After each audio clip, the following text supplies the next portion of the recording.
Nis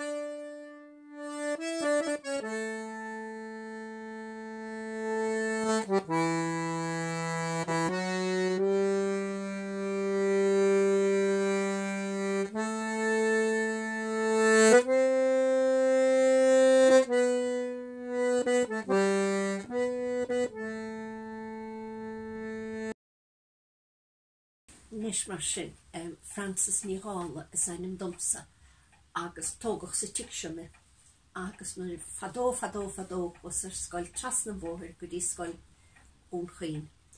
Agus an uair sin níor bheith an bhúntóir bhain scoil, agus is stig sa tómara go mín sibh sin gwyntos an inis sin éonartu bhí an scoil an uair sin. Cur siad ra a lá scoil go? Sérdéisinis go gnáin siar ó déanaan. Socha go déimiis annar lehuirte sin na maidin. Agus bhí brise gine de héine agus solim agus brise gine lehuirte sin dó dhéag agus na bhí mar san naáin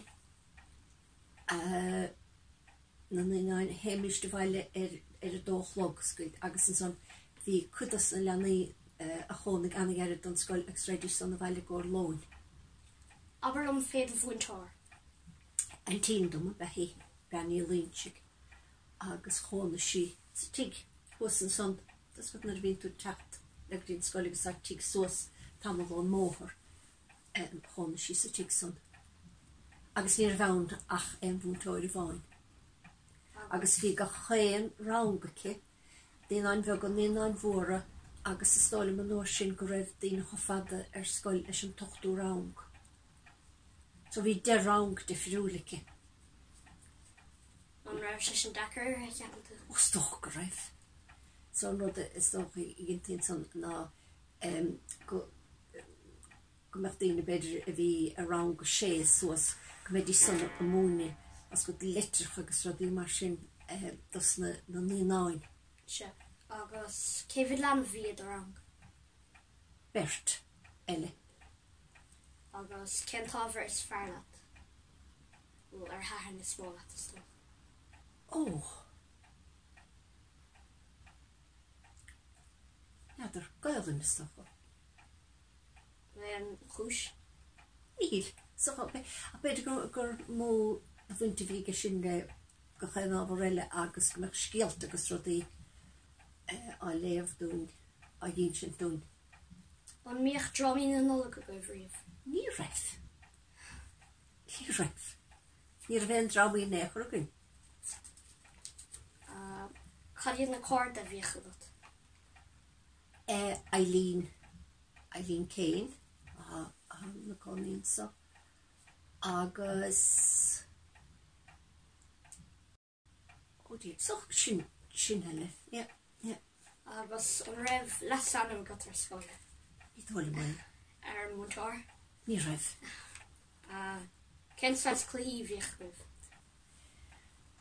Bhí míist as go an council go máthráil agus bheith duine bháin agus bheith madrúáin agus bheith máthráil an so bheith go chéan duine has go betra ta fíor bheith sort líne a gin ta fíor agus an son bheith an madrúadírig brethra agus bheith sort prísún gan madrúag agus sé na leanaí go míreach sé istechan.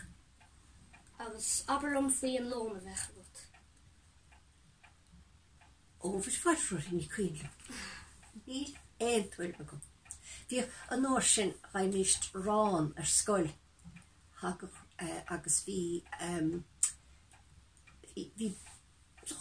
neidir dúr bha busca rudstáine bethe, rud anmhór ar fad bethe. Agus is stechan son chuirtín rán agus an son gheartaí an lóin agus joch go chéan duine sort count mór ráin agus gaimís súb a bhíh súb sa scoil agus chomáile sin an son bhíh cócó ann agus scoilú dhéantí sa chital an cócó son agus bhí tinine ar scoil son was chuirtaí ar a duine chun héamh agus chun verú a bhíh an cócó gaimís den nóir sin bhí chun an baine solim agus an siúcra agus bhí go chéan rud a stigán sa fúdar as an vescuin púdar san isteach san isce agus bhíh mugad cócógan. Agus stór náiscín tinnis an chafií máin huirteach. Is tóla mai chafi, agus an son tef hir ins náid go na lehir sin níos a gufse hí an áit go gimátí an bháin. Agus cadén cuioine is fearr about faoi scoil chun chin. Sta go bheith gimmart mu a chlós.